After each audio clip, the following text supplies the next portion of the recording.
لا حول ولا قوة إلا بالله العلي العظيم. أعوذ بالله من الشيطان اللعين الرجيم.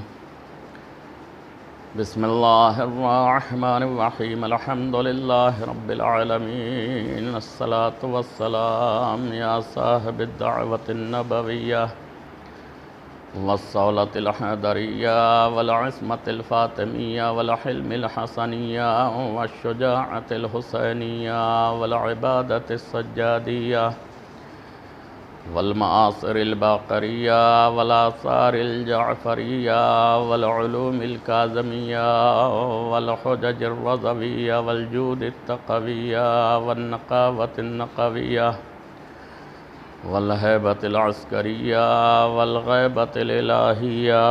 صلوات.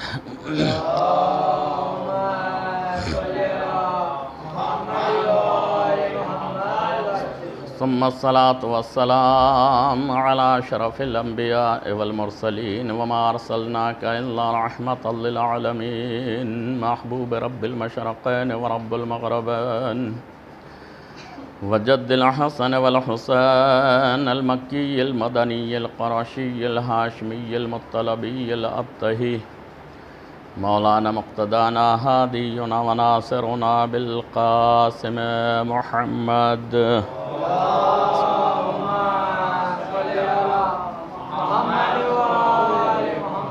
وآله الطيبين الطاهرين المعصومين المظلومين المنتجبين المنتخبين من يومنا هذا إلى يوم الدين.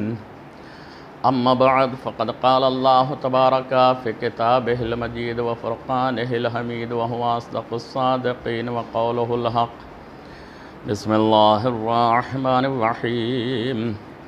إن علينا للهدى وإن لنا للآخرة والأولى. صلوات.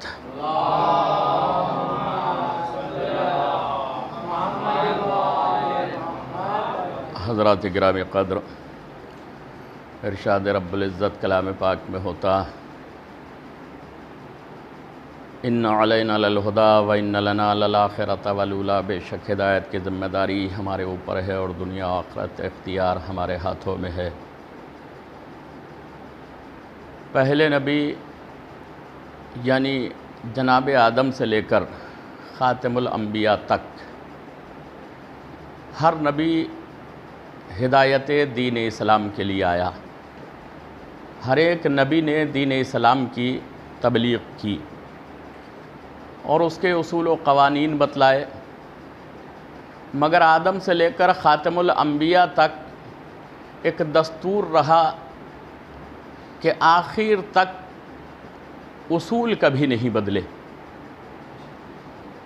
یعنی فروع بدلتے رہے، وقتاً فوقتاً زمانے کے مطابق فروع میں تبدیلی ہوتی رہی، مگر اصول کبھی نہیں بدلے. اصول آپ بہتر جانتے ہیں، مجھے اصول اور فروع کی بحث میں نہیں پڑھنا. اصول توحید، عدالت، نبوت، امامت، قیامت، اور فروع دین میں نماز، روزہ، حج، زکوٰۃ، جتنے بھی یہ ہیں 10 فروع ہیں جو گنائے جاتے ہیں بہت زیادہ تعداد میں. تو خداوند عالم کی طرف سے ہر نبی کے دور میں تبلیغ ہوتی رہی، فروع میں تبدیلی ہوتی رہی، مگر کبھی اپنے زمانے میں کسی بھی وقت میں جا کر اصول نہیں بدلے. مثلا نماز آئی تو کچھ امتوں کے اوپر یہ قرار دے دیا گیا کہ دیکھو 50 وقت کی نمازیں پڑھنا یا 51 رکعت نماز پڑھنا. اور ایک امت ایسی آئی کہ جس میں صرف 5 وقت کی نماز دے دی اور کہا کہ دیکھو 5 وقت کی پابندی سے پڑھ لو، 5 کا ثواب میں 50 کی جگہ میں دے دوں گا. جو ثواب 50 وقت کی نمازوں میں خداوند عالم گزشتہ امتوں میں کسی امت کو دیتا تھا، وہی 5 وقت کی نماز ادا کرانے کے بعد یہ امت مصطفیٰ کی طرف سے سہولت تھی. ہمارے نبی کی رحمت ہے کہ وہ رحمت للعالمین ہے، عالمین کے لیے رحمت بن کر آئے تھے. تو یہ رحمت نہیں ہے تو اور کیا ہے کہ دوسری امتوں پہ 50 وقت کی اور ہمارے پر 5 وقت کی. اب اگر ان 5 وقت کو بھی صحیح سے انسان نہ ادا کر پائے تو انسان کی غلطی.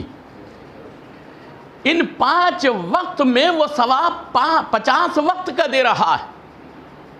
اور وہ حاصل نہ کر پائے انسان. اب وہ 5 بھی اب شیعوں میں 3 وقت میں ادا ہونے لگی, اور وہ 3 وقت بھی بہت سے جو ہیں 1 سیٹنگ ایک ہی مرتبہ میں وضو کی اور 17 کی 17 ایک ہی ٹائم میں نپٹا دیتے.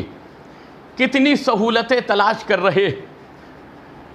عزیزو, دوسری مثال میں آپ کو دیتا کہ روزہ پہلے کی امتوں میں 6 مہینے پہ, بہت سی امتوں میں 6 مہینے کا روزہ واجب تھا, مگر ہمارے نبی کے صدقے میں خداوند عالم نے 1 مہینے کا روزہ رکھا, اور حکم یہ دیا کہ دیکھو 1 مہینے کا روزہ جو صحیح سے رکھ لو گے تو میں تمہیں 6 مہینے کے روزوں کا ثواب دے دوں گا. اب اس پہ بھی انسان بہانے تلاش کرنے لگے, مجھے پیاس زیادہ آتی ہے, مجھے ڈائیبٹیز ہے, مجھے شوگر ہے, دنیا بھر کے بہانے تلاش کرنے لگے. تب یہ انسان کی نااہلی ہے. پہلے کی امتوں میں کسی امت کے لیے بیت المقدس کو قبلہ قرار دیا تو امت مصطفیٰ کے لیے علی کا زچہ خانہ ان کا قبلہ قرار دے دیا کہ دیکھو تم اس کی طرف سجدہ کرو, اس کی طرف منہ کر کے نماز ادا کرو. پہلے کی امتوں میں یہ تھا قانون کہ تمہارا ہر جگہ, یعنی جس جگہ تم چاہو اس جگہ عبادت نہیں کر سکتے, بلکہ مخصوص جگہ پر جا کر نماز ادا کرنا ہوگی تو ہی تمہاری نماز ہوگی. مگر امت مصطفیٰ کے لیے اللہ نے یہ کرم کیا کہ پوری زمین کو جائے سجدہ قرار دے دیا کہ جہاں بھی تمہیں سہولت پڑے, بظاہر وہ زمین پاک ہو, تم اس پر سجدہ کر سکتے ہو, کہیں پر بھی ہو, تو تمہیں مسجد میں آنے کی کوئی مجبوری نہیں ہے. کتنے آرام, کتنی سہولتیں امت مصطفیٰ کے لیے خداوند عالم نے رکھی.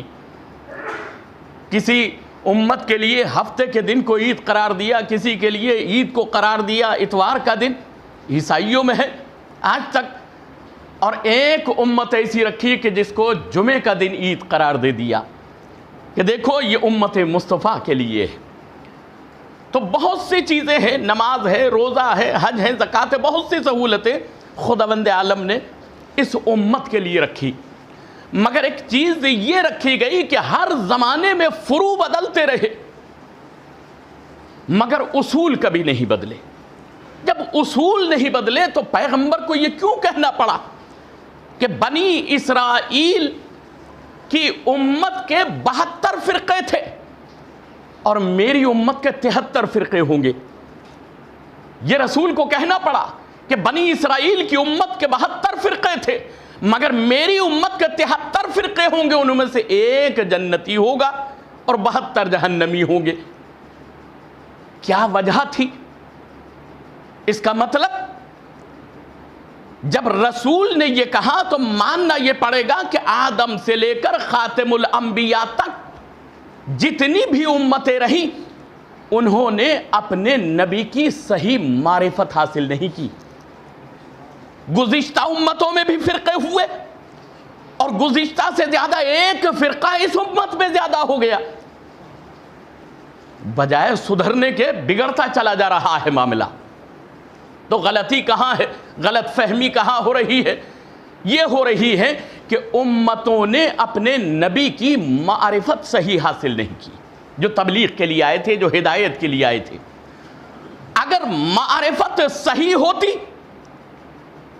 تو پھر دیکھیے فرق یہیں پر آ جاتا کہ جناب عیسیٰ کی امت لے لیجئے آپ, تو جناب عیسیٰ کی امت میں انہوں نے اپنے ہادی, اپنے نبی کا مرتبہ بڑھایا ہے, چاہے وہ اپنے فہم ناقص میں بڑھایا ہو. انہوں نے جناب عیسیٰ کو یا خدا کہا یا خدا کا بیٹا کہا, مگر عزیزان محترم انہوں نے نبوت کے درجے کو بہت بلندی پر رکھا. یا خدا کہا عیسیٰ کو یا خدا کا بیٹا کہا, اور اتنا بڑا عہدہ دے دیا کہ ان میں سے کسی ایک پادری کی قیامت تک یہ ہمت نہیں ہو سکنے کی ہے کہ وہ اپنے آپ کو یا خدا کہہ دے یا خدا کا بیٹا کہہ دے.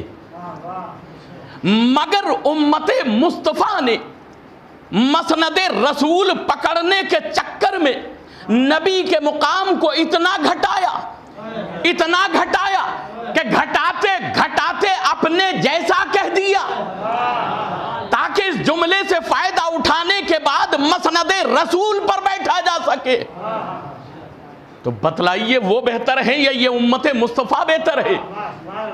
آپ سمجھیے اس چیز کو کہ اب ہر کس و ناکس کی یہ ہمت ہو گئی کہ نبی کے مرتبے کو اتنا نیچے لے آئے، اتنا نیچے لے آئے جتنا خود نیچے تھے، تاکہ ہم خود اوپر جا سکے۔ اور اب ہر کس و ناکس، کوئی آدھا پاگل بھی ہے تو وہ اپنے آپ کو نبی کہہ رہا کہ میں نبی ہوں، نبوت کا دعویٰ کر رہا ہے۔ انہوں نے اپنے نبی کو اتنا بلند کیا کہ کوئی دعوی خدائی یا خدا کے بیٹا ہونے کا دعویٰ نہیں کر سکتا۔ انہوں نے اپنے نبی کو اپنے لیے اتنا گھٹایا کہ کوئی بھی اٹھ کر کہہ دیتا ہے کہ میں نبی ہوں۔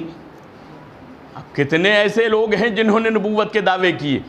کیوں؟ اس لیے کہ نبی کے مزاج کو لا کر کہہ دیا کہ نبی ہم جیسا ہے، تو جو بھی ہوتا ہے وہ یہی کہہ دیتا کہ میں نبی ہوں۔ قادیانی ہو، کوئی بھی ہو، کتنے ایسے لوگ تاریخ میں گزرے ہیں جنہوں نے اپنی نبوت کا دعویٰ کیا۔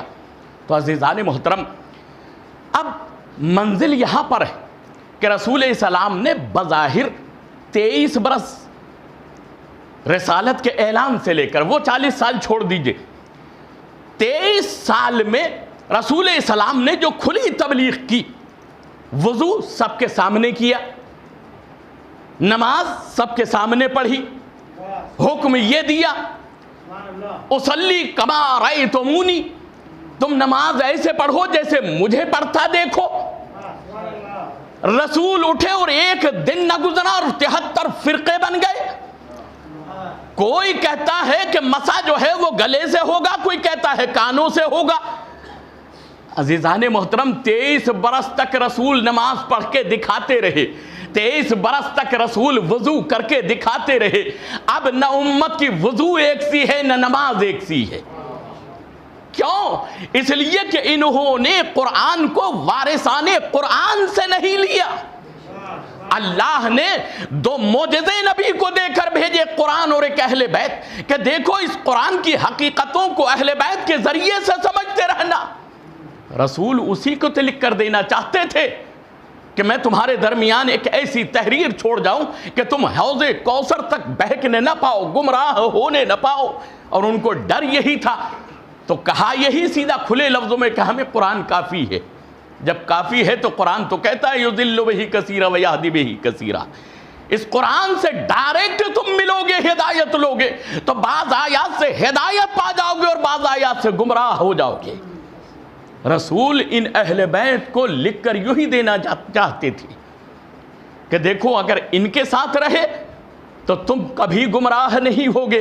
مگر ادھر آج رسول کی آنکھ بند ہوئی اور ادھر گمراہی کا سلسلہ شروع ہو گیا۔ کسی نے ہاتھ یہاں باندھے، کسی نے یہاں باندھے، کسی نے ڈوٹی پر باندھے، تو یہ سارے فرقے ہوتے چلے گئے۔ کیوں؟ اس لیے کہ انہوں نے قرآن کو اپنے لیے ہدایت کے لیے کافی سمجھا۔ ایک صلوات بھیجئے محمد و آل محمد کو۔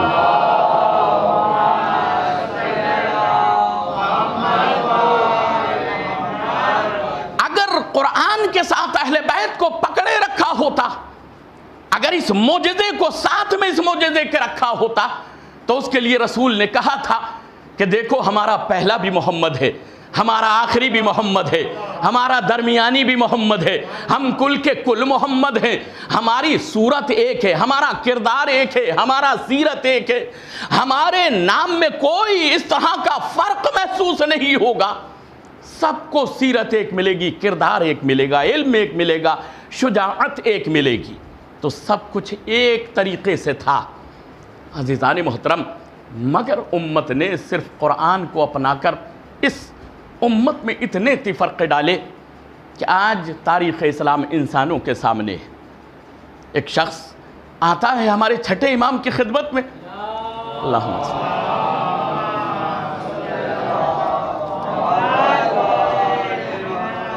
آنے کے بعد کہتا ہے کہ مولا آپ یہ کہتے، یہ کہا جا رہا ہے کہ اگر 70 مرتبہ سورہ الحمد کو مردے پر پڑھ کر پھونک دیا جائے تو مردہ زندہ ہو جاتا۔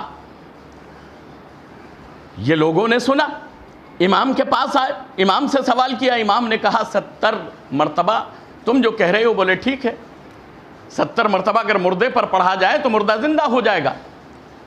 70 مرتبہ ہی نہیں، امام کہتے ہیں 7 مرتبہ اگر پڑھ دیا جائے تو مردہ زندہ ہو جائے گا۔ کہا اچھا، کہا 7 مرتبہ نہیں بلکہ صرف 1 مرتبہ سورہ الحمد اگر پڑھ کر دم کر دیا جائے تو مردہ زندہ ہو جائے گا، اور 1 مرتبہ نہیں بلکہ صرف بسم اللہ الرحمن الرحیم پڑھ کر اگر مردہ جلایا جائے تو مردہ زندہ ہو جائے گا۔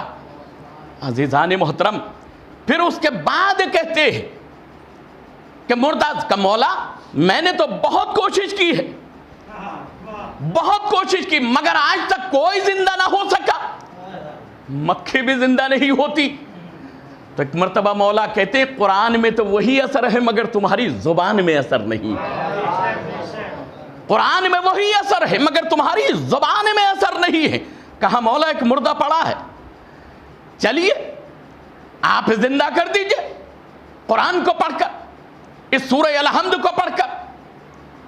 پہنچے اور پہنچنے کے بعد ایک مرتبہ سورہ الحمد کو پڑھا، اور پڑھنے کے بعد قم باذن اللہ کہا، مردہ زندہ ہو گیا، مردہ زندہ ہو گیا۔ مگر مولا نے ایک جملہ کہا کہ دیکھو مردہ زندہ کرنے کے لیے وارثان قرآن کی ضرورت ہوتی ہے، کتاب کے لیے قرآن کی ضرورت ہوتی۔ عزیزان محترم، ایسا بسم اللہ میں ہے کیا، ایسا سورہ الحمد میں ہے کیا؟ آپ سمجھئے کہ اس کے راز و رموز کو دنیا سمجھ نہیں سکی۔ بسم اللہ، اللہ کے نام سے شروع کرتا ہوں۔ اب وہ اللہ کا نام کون سا ہے کہ جس کے نام سے زندہ ہوتا ہو؟ اس نام کی کبھی تلاش نہیں کی۔ علی علیہ السلام نے واضح کیا کہ میں بے کا نقطہ ہوں، اور اس نقطے کے بغیر بسم اللہ ادھوری ہے، قرآن ادھورا ہے، یعنی سب کچھ بائے بسم اللہ میں آ رہا ہے۔ اور علی خود کہتے ہیں میں وہ نقطہ ہوں جو بے کے نیچے دیا جاتا ہے، اگر ہٹا لیا جائے تو بسم اللہ نہ رہے۔ تو عزیزان محترم، وہ اللہ کا نام کیا ہے کہ جس سے کہا جاتا ہے بسم اللہ، اللہ کے نام سے؟ بس صرف اتنا کہا ہے کہ اللہ کے نام سے شروع کرتا ہوں، مگر اس نام کا راز قدرت نے وہ رمز رکھا کہ آج تک دنیا کو نہ بتایا کہ وہ نام کون سا ہے کہ جس سے مردے زندہ ہوتے، جس سے قرآن کی شروعات ہوتی ہے، جس سے الحمد کی شروعات ہوتی ہے۔ ایک صلوات بھیجیے محمد و آل محمد کے اوپر۔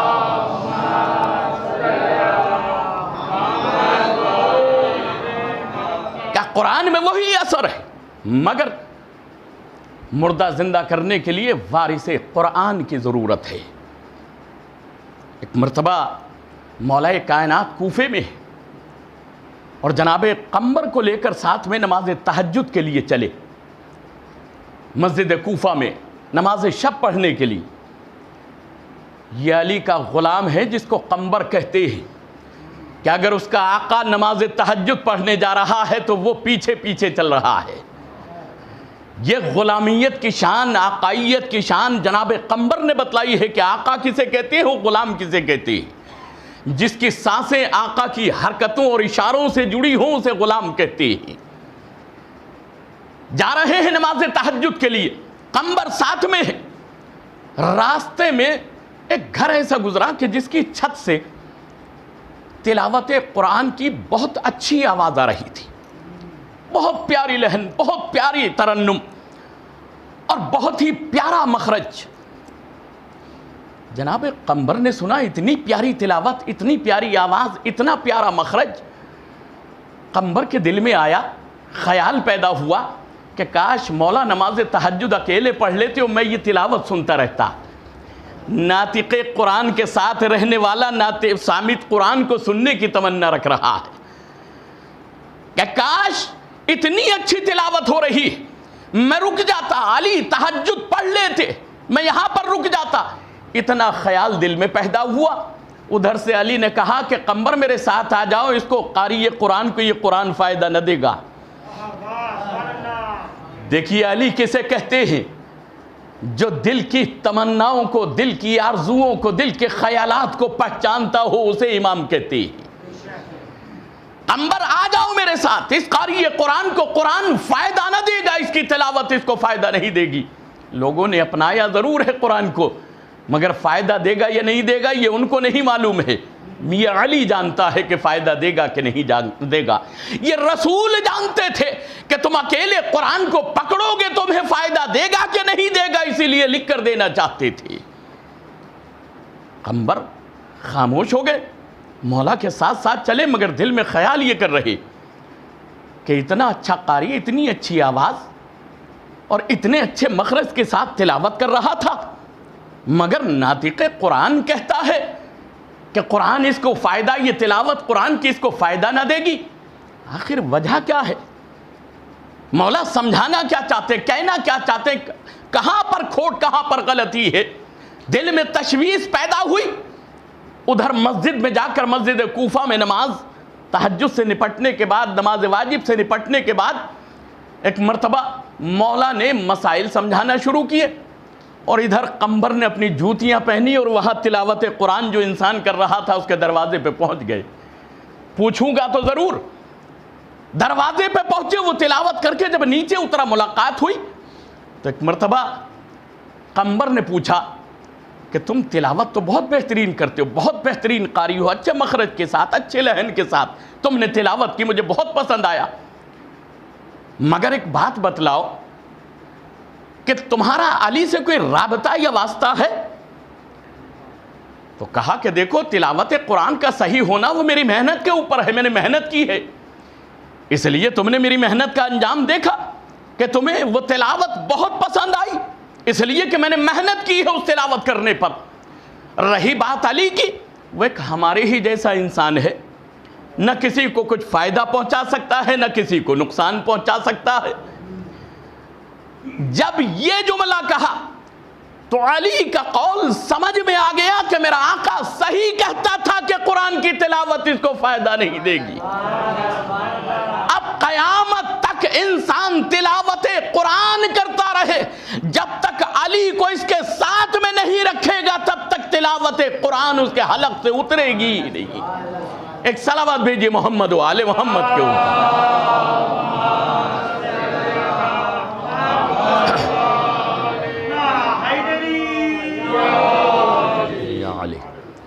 گئے قمبر مسجد میں واپس، ادھر قمبر کو دیکھا علی نے، دیکھنے کے بعد کہا کہ میں صحیح کہتا تھا نا کہ اس قاری کو قرآن کی قرأت اور اس کا تلاوت جو ہے وہ فائدہ نہیں دے گی۔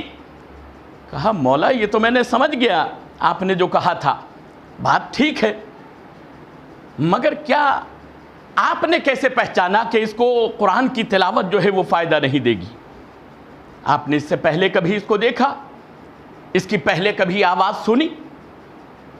کہا میں نے اس کو دنیا کی نگاہوں سے نہیں دیکھا۔ دیکھیے مولا نے دیکھا نہیں ہے، کہا میں نے دنیاوی آنکھوں سے اس کو نہیں دیکھا۔ کہا تو پھر پہچان کیسے لی آپ نے؟ کہا سنو، قمبر علی علی ہے، علی وارث قرآن ہے، علی ناطق قرآن ہے، علی علی ہے۔ کہا کیا کہنا چاہتے ہیں مولا کا؟ دیکھو جب عالم میثاق میں، یوم میثاق، روز میثاق، اللہ نے الست بربکم کہہ کر روحوں سے، ذی روحوں سے اپنی توحید کا اقرار لیا، تو جن جن روحوں نے خدا کی توحید کا اقرار کیا وہ ساری آوازیں مجھے یاد ہیں، وہ ساری آوازیں میں نے سنی تھیں عالم میثاق میں، اور وہ آج بھی مجھے ساری آوازیں یاد ہیں۔ کس کس نے اللہ کی توحید کا اقرار کیا تھا؟ اور جب اللہ نے روز میثاق ذی روحوں سے اپنے حبیب کی نبوت کا عہد لیا، وعدہ لیا میثاق میں، تو جن جن روحوں نے آواز بلند کر کے نبی کی نبوت کا اقرار کیا تھا وہ آوازیں میں نے سنی تھیں، آج بھی مجھے وہ آوازیں یاد ہیں، آج بھی یاد ہیں۔ اور پھر اس کے بعد اللہ نے یوم میثاق میں میری ولایت کو رکھا کہ تمہیں علی کی ولایت قبول ہے کہ نہیں، تو جن جن روحوں نے اقرار میری ولایت کا کیا میں نے وہ آواز سنی تھی، آج بھی وہ آوازیں مجھے یاد ہیں۔ اب پھر اس کے بعد کہتے ہیں کہ دیکھو جب عالم میثاق میں اللہ نے اپنی وحدانیت اپنی توحید کا اقرار لیا تو اس قاری قرآن نے لبیک کہی تھی. میں نے پہلی آواز اس کی اس وقت سنی تھی، اور دوسری آواز جب نبی کی نبوت کا اقرار لیا عالم میثاق میں تو میں نے وہ آواز سنی تھی، آج بھی یاد ہے. اس نے لبیک کہا تھا، مگر جب میری ولایت کو پیش کیا گیا تو یہ شخص خاموش رہا، اس کی آواز کو میں نے نہیں سنا تھا. تو 2 مرتبہ میں نے اس وقت عالم میثاق میں اس کی آواز کو سنا، آج پہلی مرتبہ، تیسری مرتبہ اس کی آواز کو میں نے دنیا میں سنا ہے. عزیزان محترم، معلوم یہ ہوتا ہے کہ دنیا بھی علی کے سامنے بنی تھی. الستو بربکم کہہ کر ساری روحوں سے علی کے سامنے وعدہ لیا گیا تھا. روحیں بھی بعد میں پیدا ہوئی تھیں. تو علی کے کمال کا کہنا کیا ہے کہ جو دنیا کے اوپر گواہ بنا ہوا ہے، جو ذی روحوں کی آواز کے اوپر گواہ بنا ہوا ہے، جو علی عالم میثاق کی تمام آوازوں کو پہچانتا ہو، وہ اب سے لے کر قیامت تک کے لوگوں کی آوازوں کو بھی پہچانتا ہے. کون اس کا کلمہ پڑھتا ہے، کون اس کی ولایت کا منکر ہو جاتا ہے. ایک صلوات بھیجیے محمد و آل محمد کے اوپر.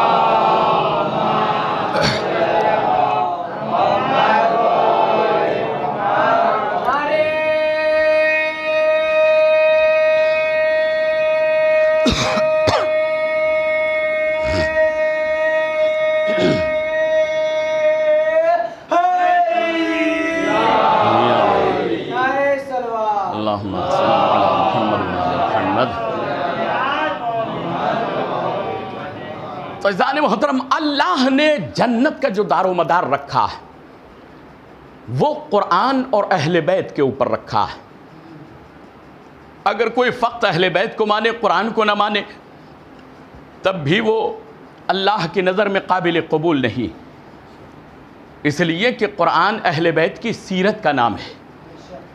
اگر کوئی قرآن کو مانے، اہل بیت کو نہ مانے، تب بھی ان کا کام مکمل نہیں ہوتا. اس لیے کہ قرآن میں جو بھی کچھ ہے وہ اہل بیت علیہ السلام سے متعلق ہے. ان کی حسین اداؤں کے مجموعے کو قرآن کہا جاتا ہے. دونوں ہم وزن ہیں، اور رسول یہی تو کہنا چاہتے تھے کہ میں تمہارے درمیان 2 گراں قدر چیزیں چھوڑ کے جا رہا ہوں، ایک قرآن اور ایک میرے اہل بیت جو ہم وزن ہے. جتنا قرآن کا وزن ہے اتنا اہل بیت کا، جتنا اہل بیت کا ہے اتنا قرآن کا. مگر انسانوں نے صرف قرآن کو لیا، وہ نہ سمجھ سکے کہ ہماری زندگی کے مقصد کو رسول کیا سمجھانا چاہتا ہے. اور بس قرآن پڑھیے، اہل بیت کو مانیے، عمل کیجئے. یہ قرآن کی طرف سے، نبیوں کی طرف سے ہدایت رہی، اماموں کی طرف سے ہدایت رہی. مگر اس سب کا ایک محور کیا ہے؟ ہم نماز پڑھ رہے ہیں، روزے رکھ رہے ہیں. جنت ایک ایسی پیاری شے ہے کہ جس کے لیے ہر انسان کوشاں ہے، جس کا روز آخرت پر یقین اور ایمان ہے.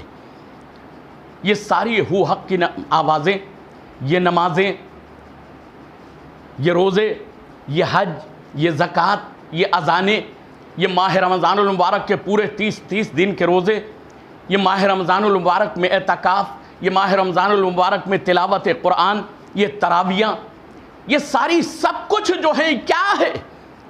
جنت کے اشتیاق، جنت کے شوق میں ہو رہا ہے. یہ فرش عزا، یہ مجلس، سب کچھ کیا کہ ہم جنت کو پا سکیں، شوق جنت میں اور خوف جہنم میں ہو رہا ہے. اپنی محنت کی گاڑھی کمائی، پسینے بہا کے جو انسان کماتا ہے، وہ کوئی زکوٰۃ میں دے رہا ہے، کوئی خمس میں دے رہا ہے، کوئی کار خیر اور صدقوں میں دے رہا ہے، کوئی مسجد امام باڑوں میں دے رہا ہے. کاہے کے لیے؟ محنت سے ہم نے کمائی تھی، خون ہم نے جلایا، پسینہ ہم نے بہایا. مگر راہ اسلام میں ہزاروں، لاکھوں، کروڑوں روپے خرچ کیے جا رہے. کس لیے؟ شوق جنت میں، جہنم سے دور رہنے کے لیے، جنت میں پہنچنے کے لیے. تو عزیزان محترم، نیک لوگ تو اپنی نیکیوں اور اپنے اچھے اعمال کی وجہ سے جنت میں جانے کا انتظام کر رہے ہیں. مگر میرے جیسے گنہگار بھی یہ امید رکھ کے بیٹھے ہیں کہ ہم بھی جنت میں جائیں گے. مگر عزیزان محترم، یہ دعویٰ کہ ہم جنت میں جائیں گے صحیح نہیں. دعوے کے ساتھ میں دلیل کا ہونا ضروری ہے.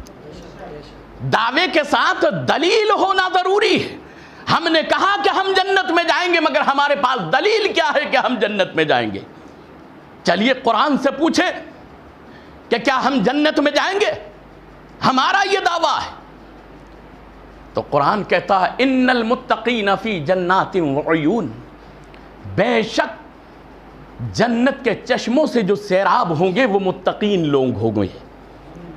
متقی لوگ جنت کے چشموں سے سیراب ہوں گے۔ ان المتقین فی جنات وعیون، جنت کی نعمتوں سے جو فیض یاب ہوں گے، جنت کے چشموں سے جو فیض یاب ہوں گے، جنت کی نہروں سے جو پانی پئیں گے، وہ متقی ہوں گے، پرہیزگار ہوں گے۔ متقی کے معنی کیا ہے؟ اللہ سے ڈرنا، اللہ کا خوف دل میں رکھنا، پرہیزگاری کرنا، ہر برے عمل سے بچنا، ہر اچھے عمل پر عمل کرنا، اچھی باتوں پر، اسے تقویٰ کہتے۔ تقویٰ کرنے والے کو متقی کہتے۔ تو اللہ نے کیا کہا؟ ان المتقین فی جنات وعیون، کہ متقی لوگ ہی بے شک جنت میں چشموں سے سیراب ہوں گے۔ پروردگار ہم سیراب نہ ہو سکیں گے اگر ہمارے اندر پرہیزگاری نہیں، ہمارے اندر تقویٰ نہیں، تو ہم جنت میں نہ جا سکیں گے۔ ہم قرآن سے پوچھتے ہیں خداوند عالم، ہم نے تیرے قرآن کو پڑھا، ہم نے تیرے قرآن کی تلاوت کی، ہم نے تیرے قرآن کو حفظ کیا، اس کی تلاوت کرتے رہے، کیا اب بھی ہم ہدایت نہ پا سکے، متقی نہ بن سکے؟ اب بھی متقی نہ بن سکے؟ حکم پروردگار ہوتا ہے ذالک الکتاب لا ریب فیہ ھدی للمتقین، اس کتاب میں کسی طرح کا کوئی شک اور شبہ نہیں ہے۔ ذالک الکتاب لا ریب فیہ، اس میں کوئی شک نہیں، ھدی للمتقین، مگر یہ متقین کو ہدایت کرتا ہے۔ یہ قرآن جو ہے متقین کو ہدایت کرتا ہے، متقین پر اثر انداز ہوتا ہے۔ عزیزان محترم، اگر ہم کو قرآن سے ہدایت لینا ہے تو تقویٰ اپنانا پڑے گا۔ جیسے برائیوں سے نہ بچ کر نماز نہیں رہتی۔ نماز وہی ہے الصلاۃ تنہی عن الفحشاء والمنکر، کہ نماز ہر ایک فحش کام اور برائی سے روکتی ہے، تو برائیوں سے روکے بغیر نماز نہیں رہتی۔ ایسے ہی تقویٰ کیے بغیر ہمیں قرآن ہدایت نہیں دیتا۔ قرآن سے ہم فیضیاب کیوں نہیں ہو پا رہے؟ اس کی وجہ یہ ہے کہ ہم نے تقوی سے اپنے آپ کو ہمکنار نہیں کیا۔ تو پروردگار، ہم نے قرآن پڑھا، ہم نے نماز پڑھی، ہم نے روزے رکھے، ہم نے داڑھی کو بڑھا لیا، اب بھی کیا ہمارے اعمال قبول نہ ہوں گے؟ اب بھی کیا ہم متقی نہ ہوں گے؟ تو آواز دی انما یتقبل اللہ من المتقین، بے شک اعمال جو قبول ہوں گے وہ متقین ہی کے قبول ہوں گے۔ انما یتقبل اللہ من المتقین، متقین ہی کے اعمال قابل قبول کیے جائیں گے، اس کے علاوہ کسی کے اعمال قبول نہیں کیے جائیں گے۔ تو عزیزان محترم، اعمال کے ساتھ تقوی سے ہمکنار ہونا بہت ضروری ہے۔ تو پروردگار ہماری عاقبت کا کیا ہوگا، ہماری آخرت کا کیا ہوگا؟ تو حکم پروردگار ہوتا ہے ان العاقبۃ للمتقین، بے شک عاقبت جو سنورے گی وہ متقین کی سنورے گی۔ عاقبت میں جو کامیاب ہوں گے وہ متقین ہوں گے، جو صحیح منزل پر فائز ہوں گے وہ متقین ہوں گے، جو صاحب تقویٰ ہوں گے، جو زندگی میں پرہیزگاری کرتے رہے، گناہوں سے بچتے رہے، اچھائیوں پر عمل کرتے رہے، وہی ان العاقبۃ للمتقین، بے شک متقین کی عاقبت بخیر ہوگی۔ تو پروردگار اب تو یہ بتلا دے کہ کیا تیری ذات ہم سے محبت کرتی ہے کہ نہیں؟ تو ایک مرتبہ حکم پروردگار ہوتا ہے کہ دیکھو، روزی دینا اور بات ہے اور محبت کرنا اور بات ہے۔ روزی تمہیں شداد کو بھی دیتا تھا، روزی تمہیں نمرود کو بھی دیتا تھا، روزی تمہیں فرعون کو بھی دیتا تھا، روزی تمہیں قارون کو بھی دیتا تھا۔ تو روزی دینے کا مطلب یہ نہیں ہے کہ میں اس سے محبت بھی کرتا تھا۔ محبت علیحدہ چیز ہے، رزق دینا اور چیز ہے۔ ان اللہ یحب المتقین، بے شک اللہ جو محبت کرتا ہے وہ متقین سے محبت کرتا ہے۔ تو اللہ کی محبت کا معیار بھی تقویٰ ہے۔ اگر انسان میں پرہیزگاری نہیں ہوگی تو ہمارا اللہ ہم سے محبت نہیں کرے گا۔ کیوں؟ آپ دیکھیے دوسری ایک قرآن کی آیت ہے کہ قل ان کنتم تحبون اللہ، اے میرے رسول کہو ان سے، ان کنتم تحبون اللہ، اگر تم اپنے دعوی محبت میں اللہ سے سچے ہو، تم جو اللہ سے محبت کا دعویٰ کر رہے ہو اگر تم اس میں سچے ہو، قل ان کنتم تحبون اللہ فاتبعونی، تو میرا اتباع کرو، میرے رسول کی پیروی کرو، یحببکم اللہ، تاکہ اللہ بھی تم سے محبت کرنے لگے۔ ہم کہیں کہ ہم اللہ سے محبت کرتے ہیں، مگر اللہ نے شرط محبت یہ رکھی کہ میرے رسول کی پیروی کرو تاکہ میں محبت کرنے لگوں۔ وَيَغْفِرْ لَكُمْ ذُنُوبَكُمْ، اور تمہارے تمام گناہ معاف کر دیے جائیں گے۔ وہ کب؟ اگر تم پیروی یہ رسول کرو گے تو اللہ محبت کرے گا۔ ہم نے نماز میں پیروی کی، روزے میں پیروی کی، حج و زکوٰۃ میں پیروی کی، مگر دوسرے معاملات میں تقوی کے ہم ذرا پیچھے ہٹ گئے۔ نہیں، رسول اسلام کا پورا کردار ہمارے لیے نمونہ عمل تھا کہ ہم اس کو دیکھتے، اس کی پیروی کرتے، تب ہم اس قرآن سے فائدہ اٹھا پاتے۔ عزیزو، جب اتنا سلسلہ میں لے کر آیا تو ایک آیت اور آپ کے سامنے پڑھے دیتا ہوں، یہ واللہ یحب المتقین، کہ اللہ جو ہے متقین سے محبت کرتا ہے۔ پروردگار تو کیا تیری ذات ہماری ولی نہیں؟ تو خداوند عالم کہتا واللہ ولی المتقین، اور اللہ جو ہے متقین کا ولی ہوتا ہے۔ اللہ متقین کا، پرہیزگاروں کا ولی ہوتا ہے۔ تو اللہ بھی ولی بننے کے لیے تیار نہیں۔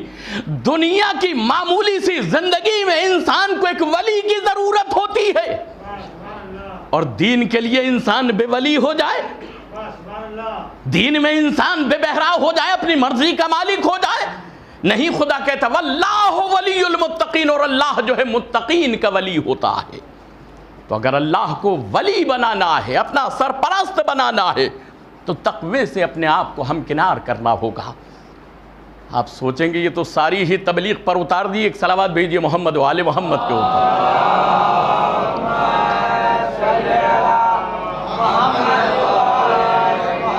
دیکھیے، آپ علی کا کلمہ پڑھتے ہیں ماشاءاللہ، اس کے لیے کیا حکم ہوتا ہے؟ ربنا حب لنا من ازواجنا وذریاتنا قرۃ اعین واجعلنا للمتقین اماما، اے پروردگار، اے پالنے والے، ہم کو ایسے بیوی بچے عطا کر۔ یہ دعائے مولا کائنات ہے جو قرآن نے منون اپنے سینے پر لکھا ہے۔ اے پروردگار، ربنا حب لنا، تو ہم کو عطا کر، ہم کو دے، من ازواجنا وذریاتنا، ایسی ازواج دے، ایسی اولاد دے، قرۃ اعین، کو جو ہماری آنکھوں کی ٹھنڈک بنے۔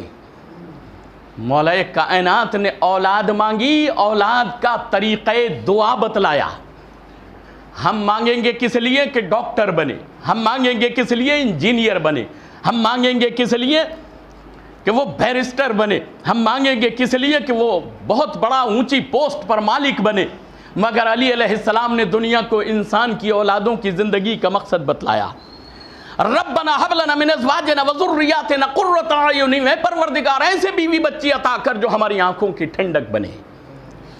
وجعلنا للمتقین اماما، اور تو ہم کو متقین کا امام قرار دے۔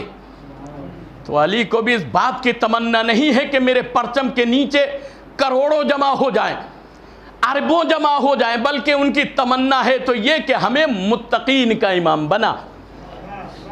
جیسے ابو ذر، جیسے سلمان، جیسے مقداد، جیسے مالک اشتر، جیسے عمار یاسر، ایسے لوگوں کا امام بننا علی پسند کرتا ہے۔ اس بات کی تمنا نہیں کہ میرے علم کے نیچے جم غفیر ہو۔ نہ علی نے یہ دعا کی ہے کہ خداوند عالم یوسف جیسا خوبصورت فرزند عطا فرما، نہ یہ تمنا کی ہے کہ زلیخا جیسی خوبصورت بیوی عطا کر۔ انہوں نے تمنا کی ایسے بیوی بچے عطا کر جو ہماری آنکھوں کی ٹھنڈک بنے۔ وجعلنا للمتقین اماما، اور تو ہم کو متقین کا امام بنا۔ ہم بھی اسی بات کو کہتے ہیں، ہر نماز سے پہلے اذان کہتے ہیں، نماز سے پہلے اقامت کہتے ہیں۔ کیا کہتے ہیں؟ اشہد ان امیر المومنین و امام المتقین علی حجت اللہ، میں گواہی دیتا ہوں حضرت علی علیہ السلام مومنین کے امیر اور متقین کے امام ہیں۔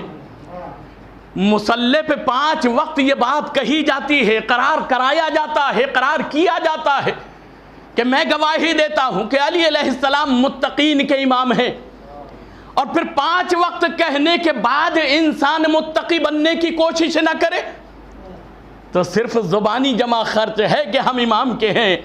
امام بھی کہتے ہیں کہ تم ہمارے ہو کہ نہیں، یا ہم تمہارے ہیں کہ نہیں۔ انہوں نے ایک شرط لگا دی، ہم نے گواہی دے دی کہ ہم گواہی دیتے ہیں علی علیہ السلام مومنین کے متقین کے امام ہیں۔ عزیزان محترم، عجیب منزل ہے یہ کہ جو انسان کر رہا ہے اس پر غور نہیں کرتا، فکر نہیں کرتا۔ ایک صلوات بھیجئے محمد و آل محمد کے اوپر۔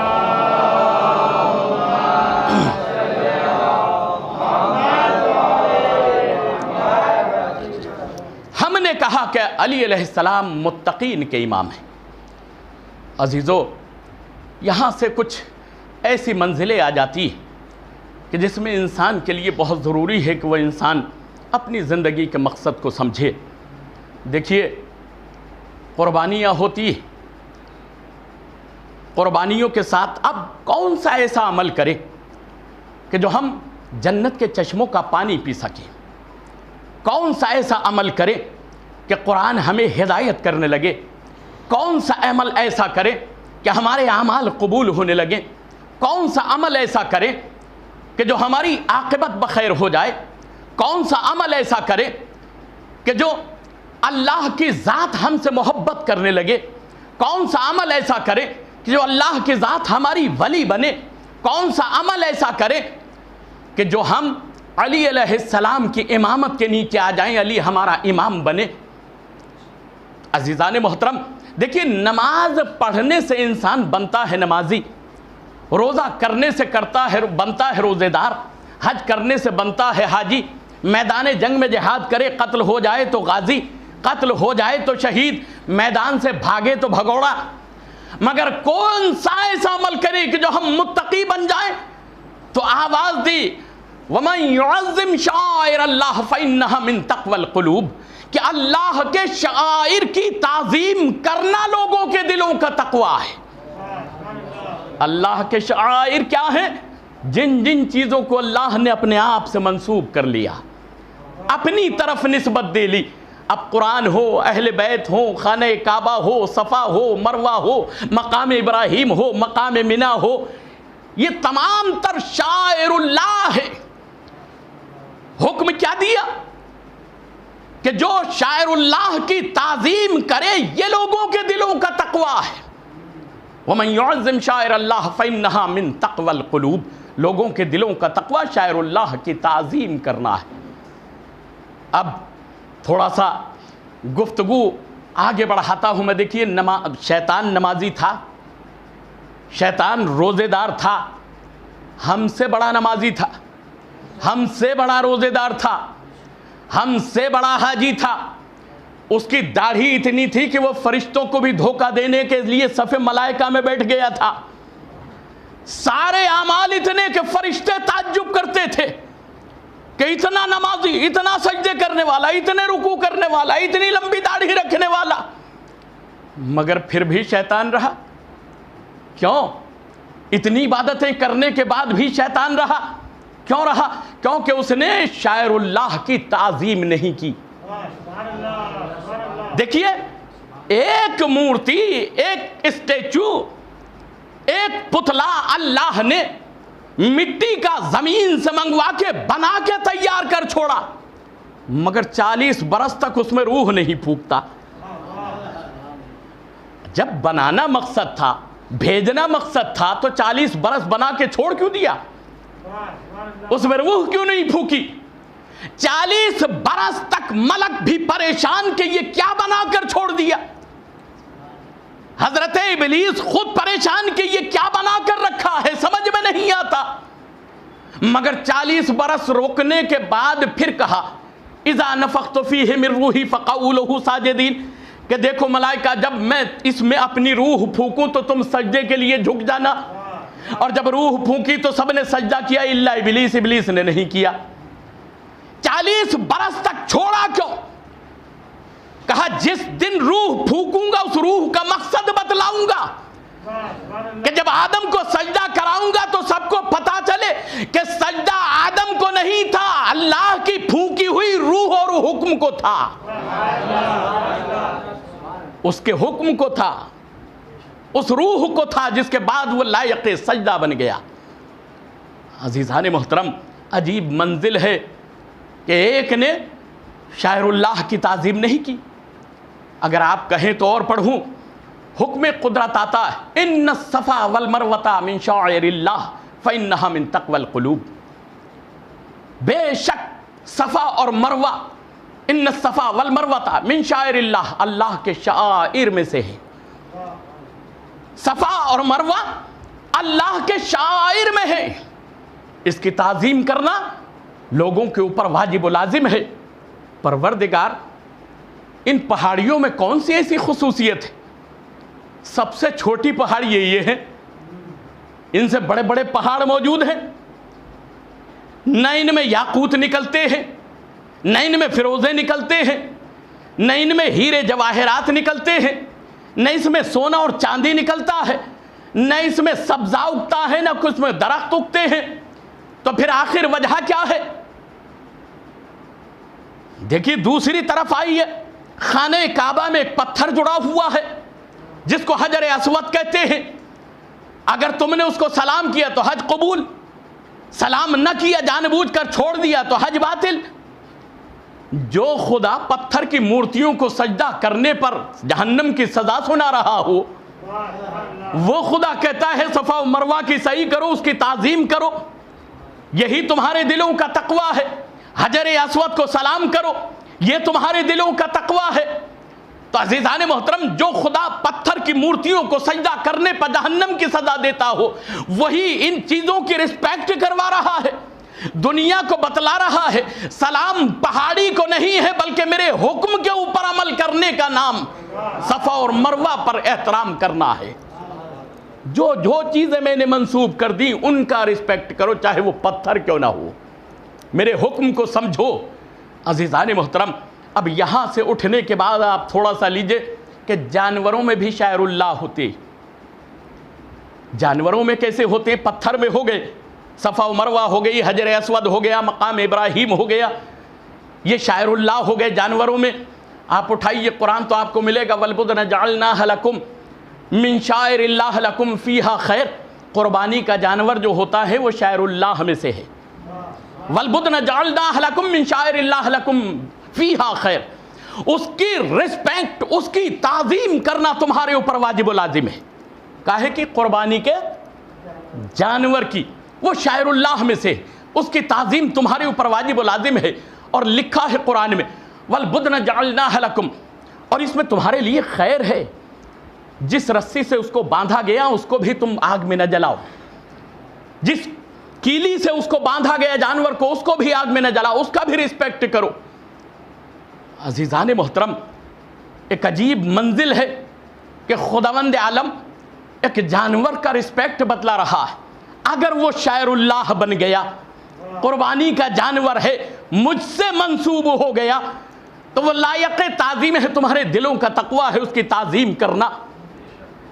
ایک عام بکرا کافر کے یہاں تھا، عام بکرا تھا، اس کی تعظیم آپ پر واجب و لازم نہیں، ایک عام جانور ہے۔ آپ نے خریدا کافر سے، آپ نے خریدا مشرک سے، اور مشرک سے خریدنے کے بعد آپ نے نیت کی کہ اس کو جناب ابراہیم و اسماعیل کی یاد میں قربان کروں گا، تب وہ فوراً قربانی کا بکرا بن گیا۔ جب بکرا بنا تو آپ کے اوپر اس کی تعظیم واجب و لازم ہو گئی، وہ شاعر اللہ میں داخل ہو گیا۔ عزیزان محترم، یہ آپ کی نیت نے اس کو شاعر اللہ بنایا ہے۔ اب تک وہ کافر کے گھر میں تھا تو اس کی کوئی تعظیم نہیں، اس کی کوئی رسپیکٹ نہیں۔ آپ نے نیت کر لی کہ اسماعیل کی یاد میں ذبح کروں گا، تب وہ شاعر اللہ بن گیا، آپ کے اوپر اس کی تعظیم واجب و لازم ہے۔ عزیزان محترم، اب میں بیان کرتا ہوں کہ اگر میں ایک گھوڑے پر امام حسین کے ذوالجنے کی نیت کر لوں تو وہ کیوں شاعر اللہ نہیں ہو سکتا؟ جب حسین کا گھوڑا، فخر اسماعیل کا گھوڑا اگر ایک جانور جناب اسماعیل کی یاد میں فدا ہو جائے تو وہ شاعر اللہ ہو سکتا، اور فخر اسماعیل کی یاد میں جو گھوڑا فدا ہو گیا اس کی یاد میں اگر ہم نے کسی جانور پر نیت کر لی تو وہ کیوں شاعر اللہ نہیں ہو سکتا؟ ایک صلوات بھیجیے محمد و آل محمد کے اوپر۔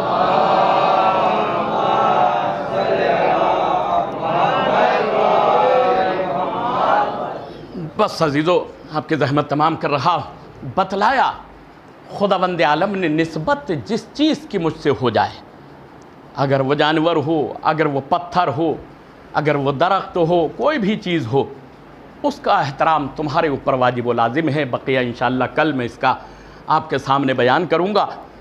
شاعر اللہ یہ تو صرف نباتات جمادات میں مثالیں دی گئی جن کو اللہ نے بنا کر ہی اپنا نمائندہ بھیجا تھا، جن کے لیے رسول لکھ کر دینا چاہتے تھے، ان کے ساتھ میں ان لوگوں نے کیا کیا؟ جس ہستی کو رسول نے اپنی آغوش میں کھلایا، جس ہستی کو اپنی زبان چسائی،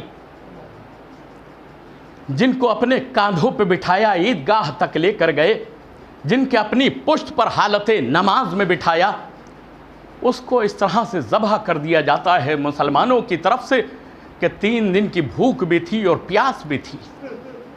امت رسول کی ہمدرد نہیں تھی، رسول کے اقربا کی ہمدرد نہیں تھی، بلکہ کسی مقصد کے تحت دامن اسلام میں داخل ہوئے تھے، جس مقصد کو وہ ہر چند حاصل کرنے کی کوشش کر رہے تھے، چاہے اس کے لیے اولاد مصطفیٰ کی گھر کی پامالی ہو جائے، چاہے ان کے گھر کو ذبح کر ڈالا جائے، چاہے ان کے گھر کو اسیر بنا لیا جائے۔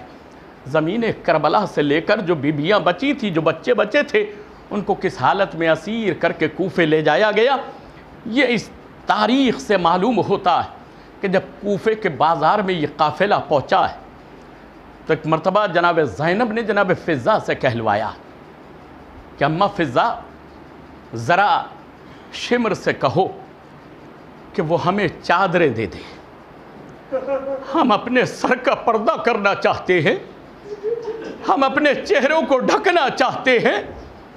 اور جب یہ کہا کہ چادریں دے دے، فضہ نے شمر سے کہا، شمر نے کہا کہ آپ چادریں کہاں ہیں؟ اب تو محمد کی بیٹیوں کو ایسے ہی سر برہنہ بازار سے گزرنا پڑے گا، ایسے ہی دربار میں جانا پڑے گا۔ جب یہ جملہ کہا تو ایک مرتبہ جناب زینب نے جناب فضہ سے کہلوایا کہ شمر سے کہو کہ اگر وہ چادریں نہیں دے سکتا تو ہمارے ہاتھوں کو ہماری گردن سے کھول دے۔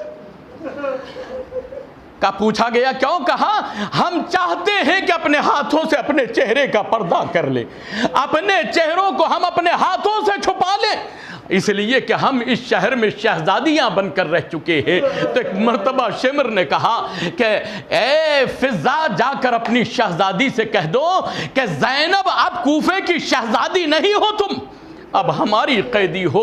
جس طرح سے ہم چاہیں گے تم کو بازاروں سے گزارتے ہوئے ہم تمہیں دربار میں لے جائیں گے۔ عزاداروں چادریں نہیں دیں، عزاداروں جب چادریں نہیں دیں اور ایک مرتبہ ہاتھ بھی نہیں کھولے تو ایک مرتبہ زینب کو غصہ آ گیا۔ تو ایک مرتبہ زینب کہتی ہے میں آگے داخل نہیں ہوں گی۔ جب یہ کہا میں آگے نہیں بڑھوں گی، چادر نہیں ہے، چہرے کا پردہ نہیں ہے، سر کا پردہ نہیں ہے، تو ایک مرتبہ جناب سید سجاد کے پاس شمر آتا ہے، تازیانہ کھینچا اور کھینچنے کے بعد میں کہتا ہے اپنی پھوپھی زینب سے کہو کہ وہ ایسے ہی بے ردا دربار میں داخل ہو جائے۔ جناب سید سجاد پھوپھی کے پاس آئے، آنے کے بعد میں کہتے پھوپھی اماں ارے نانا کی محنت ہے، بابا کی محنت ہے، رائے گاہ چلی جائے گی۔ کہا بیٹا دیکھتا نہیں ہے دربار اور زینب اور بے پردگی، اور بے پردگی کے ساتھ میں کیسے داخل ہوں؟ میں نہیں ہوں گی۔ تو ایک مرتبہ جب یہ کہا تو ایک مرتبہ سید سجاد کہتے ہیں پھوپھی اماں ذرا بابا کے سر کی طرف نگاہ تو کیجئے۔ اب جو بابا کے سر کو بھائی کے سر کو بہن نے دیکھا تو ایک مرتبہ دیکھا حسین کی آنکھوں سے اشک جاری ہے۔ زینب تڑپ گئی، آواز دی بھیا ارے بہن تیرے قربان جائے، ذرا یہ بتلا دے کہ کون سی نئی مصیبت آ گئی؟ کیا اکبر کی شہادت یاد آ گئی؟ کیا عباس کے قلم ہوئے بازو یاد آ گئے؟ بھائی یاد آ گیا. کہا بھیا کیا بات ہے, کیوں رو رہا ہے؟ ارے سر حسین سے آواز آئی, اے بہن ارے میری محنت بیکار ہو جائے گی, جس طرح سے یہ تمہیں لے جانا چاہتے ہیں دربار میں اسی طرح سے داخل ہو جاؤ. زینب نے کہا بھیا, اے بھیا میں تیار ہوں, جہاں لے کر جانا چاہو. زینب اس جگہ جانے پر تیار. الا لعنت اللہ علی قوم الظالمین وسیعلم الذین ظلموا ای منقلب ینقلبون. بار الہت محمد و آل محمد کا واسطہ, جو مومنین مومنات بیمار ان کو شفاء کلی صحت کاملہ عطا فرما, جو مومنین مقروض ہیں ان کے قرض میں ادائیگی فرما, جو مومنین پریشان حال ہیں ان کے پریشانی کو دور فرما. بار الہت محمد و آل محمد کا واسطہ ہمارے گناہ کبیرہ و صغیرہ کو معاف فرما, ہم سے مدنیت صحباً غلطیوں ہو ان کو معاف فرما. پروردگارہ ہمارے مرحومین جو اس دنیا سے اٹھ گئے ان کی مغفرت فرما, ان کے گناہ کبیرہ و صغیرہ کو معاف فرما. ان سے مدنیت صحباً غلطیوں ہو ان کو معاف فرما, ان کو جنت میں عالی درجات عنایت فرما. پروردگارہ جتنے بھی مومنین بے روزگار ہیں ان کو روزگار عطا فرما, جو مومنین صاحب روزگار ہیں ان کو روزگار میں برکت عطا فرما, جو مومنین بے اولاد ہیں ان کو اولاد صالح عطا فرما. ہماری اس مختصر سے عبادت کو پرسے کو قبول فرما. پروردگارہ جو محمد و آل محمد کا واسطہ اس مرض اور بلا میں جتنے بھی مومنین پریشانی میں مبتلا ہیں سب کو شفائے کلی شفائے عاجل عطا فرما. امام کے ظہور میں تعجیل فرما, ان کے ناصروں میں ہمیں شمار فرما. ماتم حسین.